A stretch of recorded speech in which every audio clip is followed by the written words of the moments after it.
नमस्कार, मैं हूं पवन त्यागी। पश्चिम बंगाल में रामनवमी के दिन रामनवमी का जो हिंदुओं का जुलूस निकल रहा था उस पर कट्टरपंथियों ने हमला कर दिया। पत्थरबाजी हुई, पेट्रोल बम फेंका गया, लोगों को लहूलुहान कर दिया गया, धारदार हथियारों से हमले हुए। लेकिन पश्चिम बंगाल की मुख्यमंत्री ममता बनर्जी कहती हैं कि इसके लिए हिंदू दोषी हैं, क्योंकि उन्होंने पहले ही कहा था कि आप मुस्लिम मोहल्ले में मत जाइए। क्या आप यह समझ सकते हैं कि देश की आजादी के 75 साल बाद जब धर्म के आधार पर हमारे देश का बंटवारा हुआ हो, उसके बाद भी भारत के अंदर ऐसा कोई मुख्यमंत्री बयान दे कि वो एरिया फला धर्म के लोगों का है और ये एरिया फला धर्म के लोगों का है, बंटवारा धर्म के आधार पर हो गया, तब उसके बाद भी ये जो हिंदू है ये पूरे भारत में हर मोहल्ले में क्यों नहीं जा सकता? ये एक हकीकत है। लेकिन ममता बनर्जी मुख्यमंत्री हैं, जिस तरह का बयान उन्होंने दिया, क्या इससे वो कट्टरपंथियों को बढ़ावा नहीं दे रही है?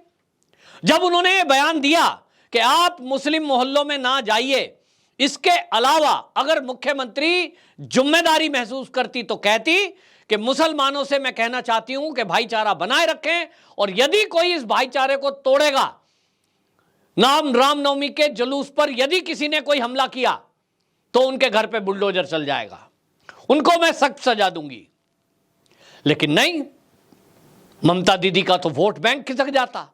वो ऐसा कैसे बोल सकती हैं कि वो सख्त कार्रवाई करेंगी? और इसलिए आपको बता दूं कि दंगे में अनेक लोग घायल हुए हैं और यह दंगा हिंसा हुई। लेकिन उसके बाद जब पत्रकार ममता दीदी से पूछ रहे हैं कि आपके प्रदेश में लगातार दंगे पे दंगे हो रहे हैं, लगातार हिंदुओं पे अटैक हो रहा है, आप इस पर क्या कहेंगी? तो वो कहती हैं कि इस दंगे में मुसलमानों का कोई हाथ नहीं है, उनका दोष नहीं है। ममता दीदी कहती है कि यह दंगा ना तो हिंदू ने कराया ना मुस्लिम ने, ये तो बीजेपी वाले और कम्युनिस्टों ने मिलकर कराया है। अब ममता दीदी जरा ये भी बता दें कि वो जो बीजेपी वाले हैं, जो बजरंग दल वाले हैं, मुसलमान थे क्या? हिंदू थे? रामनवमी का जुलूस निकाल रहे थे। तो अगर कोई हिंदू रामनवमी पर जुलूस निकालेगा, दुर्गा पूजा पर जुलूस निकालेगा, तो आप उनको कहेंगी ये बजरंग दल के हैं। जितने भी पश्चिम बंगाल में हिंदू है, क्या वो सब के सब भाजपा के हैं? ऐसा तो नहीं है। ममता दीदी, आप तो सत्ता में हैं, आपके विधायक जो जीत के आए, आपके जो सांसद जीत के आए, आपकी जो सरकार बनाई, उसमें वोट देने वाले हिंदू भी है। सब तो हिंदू बीजेपी के नहीं है, सब तो हिंदू बजरंग दल के नहीं है, सब तो आरएसएस के नहीं है।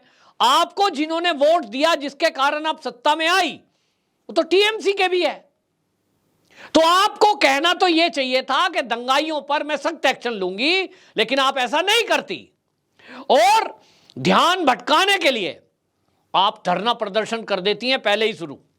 मतलब आप सोचिए कि एक प्रदेश का मुख्यमंत्री, ये पहली बार देखने में आता है कि वो धरना देने लगते हैं। दो ही मुख्यमंत्री इस देश में ऐसे हैं, एक हैं दिल्ली के महामहिम अरविंद केजरीवाल जी, जो दिल्ली के सीएम हैं, वो भी धरना प्रदर्शन कर देते हैं कभी भी।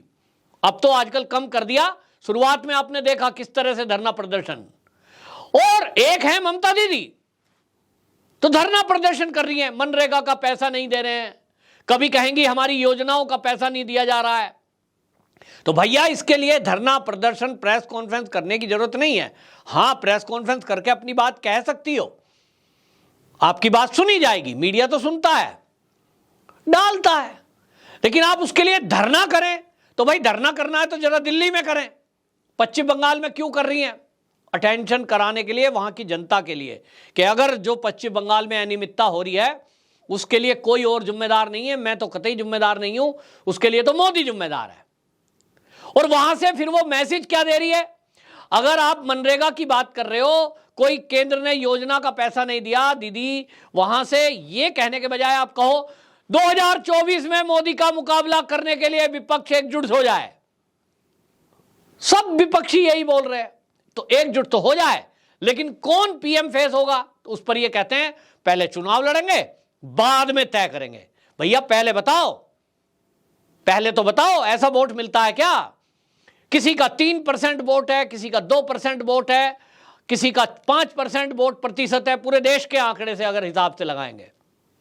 बात करते हैं मोदी को हटाने की।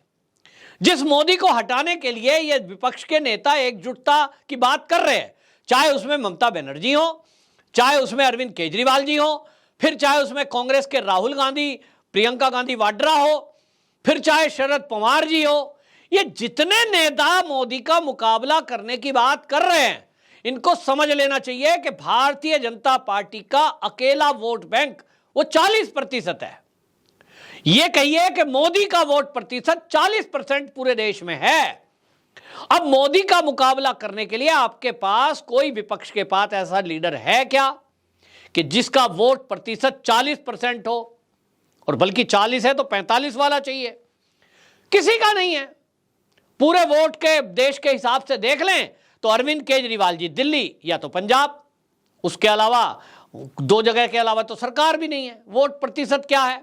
10, 2, 4, 5%। ममता दीदी पश्चिम बंगाल, उसके अलावा उन्हें कौन पूछता है? शरद पवार जी महाराष्ट्र, उनके अलावा उन्हें कौन पूछता है? बाकी कौन बचा? एक आध कोई साउथ के बचे, सब ऐसा ही है।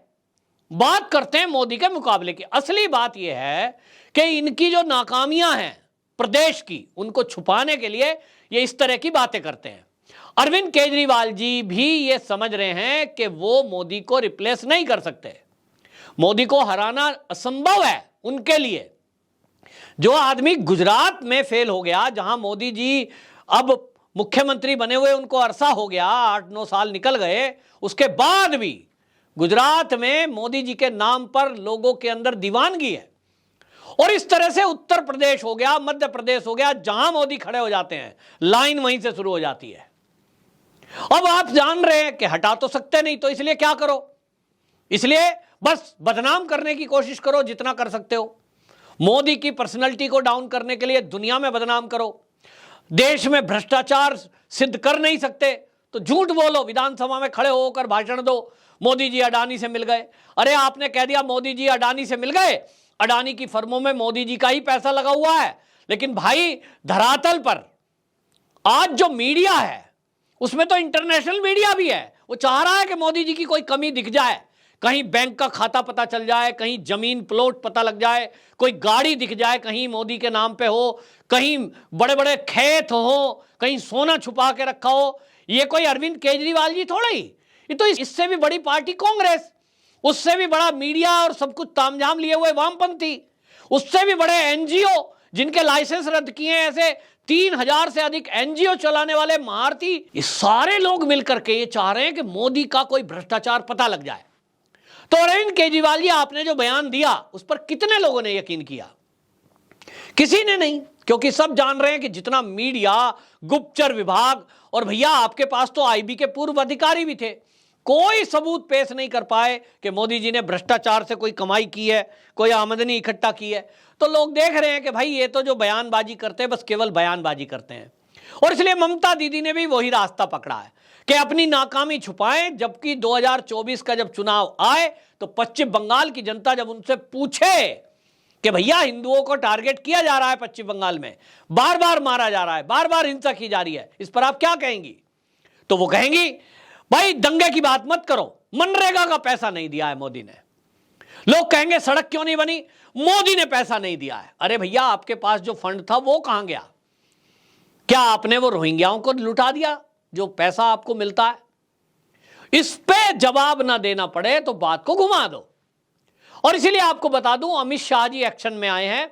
अमित शाह जी ने इस दंगे को देखते हुए आपको बता दूं पश्चिम बंगाल के राज्यपाल से बात की है और वहां पे जो भाजपा के वो अध्यक्ष हैं उनसे बात की है और उन्होंने बाकायदा अमित शाह ने सुकांत मजूमदार जो कि अध्यक्ष हैं उनसे बातचीत करके पूरा जानकारी ली कि इस दंगे में कैसे कैसे हुआ, कौन घायल हुए, और जाओ घायलों की मदद करो और जरूरत पड़ेगी तो सारी रिपोर्ट प्रस्तुत करो। तो राज्यपाल से ये रिपोर्ट मांगी गई है, दंगे पर एक विस्तृत रिपोर्ट गृह मंत्रालय ने तलब की है। और अब ये माना जा रहा है कि बार बार ये कहते हैं ना कि केंद्र कुछ करता तो है नहीं, हिंदू मारे जा रहे हैं, दंगे हो रहे हैं, घर जलाए जा रहे हैं, लेकिन भाई केंद्र सरकार है वो अगर राष्ट्रपति शासन लगाएगी तो उसके लिए कोई आधार ऐसे चाहिए ताकि कोर्ट में वो प्रस्तुत कर सके कि देखिए जी, हमने राष्ट्रपति शासन इन हालातों को देखते हुए लगाया। तो सबूत इकट्ठे हो रहे हैं। और वो कहावत आपने सुनी होगी कि पाप का घड़ा एक दिन जब भरता है तो फूटता है। तो उसी की तैयारी है। निश्चित जानिए कि ममता दीदी ने यदि इन हालातों में सुधार नहीं किया और वही आदत अपनी रखी कि दंगे होंगे तो वो भाजपा को और वामपंथियों के सर ठीकरा फोड़कर ये सोच लेंगी कि कट्टरपंथियों पे बात ना उठे। वो कट्टरपंथियों की वोट लेने के लिए, बांग्लादेशी घुसपैठियों की वोट लेने के लिए, रोहिंग्याओं की वोट लेने के लिए उनको क्लीन चिट देती रहेंगी। अपनी पुलिस को उनके खिलाफ कार्रवाई करने का आदेश नहीं देंगी। तो वो सोच रही हैं कि वो सत्ता में बनी रहेंगी। तो ये इनका सपना है। मैं पहले भी बता चुका हूं, ममता दीदी भी एक केस में फंस रही हैं। महाराष्ट्र में राष्ट्रगान का अपमान करने को लेकर उनके खिलाफ एफआईआर हो चुकी है और अब उनको वहां कोर्ट से सम्मन जारी होगा, उनको जाना पड़ेगा। और सूत्र ये कह रहे हैं कि ममता दीदी को उसमें सजा भी होगी। 3 साल की मैक्सिमम सजा है। अगर जज साहब ने 2 साल की सजा दे दी तो ममता दीदी की विधानसभा की सदस्यता रद्द होगी और उसके साथ साथ अगले 6 साल तक वो चुनाव नहीं लड़ सकती। यानी 24 में प्रधानमंत्री बनने का सपना तो सपना पहले से ही रह जाएगा, लेकिन दीदी सांसद का चुनाव भी नहीं लड़ पाएंगी, ऐसा कानून के जानकारों का कहना है। और इसलिए दीदी अब बौखला कर ये कह रही हैं कि भाई करूं क्या। एक तरफ दंगा फसाद हो रहा है, लोगों को बढ़ावा दिया गया, अब फिर से बयान ऐसा दे दिया कि इस दंगे के लिए तो मुसलमान तो जिम्मेदार ही नहीं है, हिंदू तो जिम्मेदार ही नहीं है। कौन जिम्मेदार है? बजरंग दल वाले, भाजपा वाले। जैसे बजरंग दल और भाजपा तो कोई अलग से जाति और धर्म है। भाई वो हिंदू ही तो है, तो आप हिंदुओं पे ही दोष डाल रही है इनडायरेक्टली। तो पश्चिम बंगाल का हिंदू इस बात को समझ रहा है कि एक तो वो पिट रहा है, उसके घरों को जलाया जा रहा है, महिलाओं के साथ अत्याचार हो रहा है, और दीदी जो है हिंदुओं के ही सर पे ठीकरा फोड़ रही है और हिंदुओं को ही दोषी बता रही है। ये पूरे देश को समझने की जरूरत है कि ये वोट बैंक के चक्कर में ये जो तुष्टीकरण वाले नेता हैं, ये किस हद तक हिंदुओं को दबाने का और कुचलने का काम करते हैं। और जब हिंदुओं के ऊपर अत्याचार होता है तो उनको राहत देने के बजाय उनके खिलाफ बयानबाजी करते हैं। पश्चिम बंगाल में लोग ये कह रहे हैं कि केंद्र कब दीदी को यहां से हटाए, हम पक चुके हैं। लेकिन केंद्र की मजबूरी है कि राष्ट्रपति शासन लगाने के लिए जो पुख्ता सबूत चाहिए वो अभी तक केंद्र के पास नहीं है, क्योंकि ये भी ये समझ रहे हैं कि जो दंगा फसाद हो रहा है उसमें कहीं ना कहीं ममता दीदी का जो बयान है वो इसीलिए है कि कट्टरपंथियों को क्लीन चिट दे दें और वो भाजपा को इसके लिए दोषी बता दें, बजरंग दल को दोषी बता दें। जबकि दीदी ये भूल गई कि वोट देने वाले जिनको वो दोषी बता रही है दंगे के लिए, वो उनका भी वोटर है, क्योंकि हिंदुओं ने टीएमसी को भी वोट किया है, दीदी को भी वोट किया है। लेकिन वोट बैंक के चक्कर में, तुष्टीकरण के चक्कर में दीदी ये भूल गई कि वो जो है हिंदुओं की भी वोट से सीएम बनी है। देखना होगा 2024 तक क्या होता है। लेकिन जो सूत्र हैं, जैसा मैंने कहा, वो तो बता रहे हैं कि दीदी को इस चुनाव के पहले ही अगर है यहां पर, अगर 2 साल से अधिक की सजा हुई तो वो कोई चुनाव भी नहीं लड़ पाएंगी और शायद इसीलिए बौखलाहट सामने आ रही है। वंदे मातरम।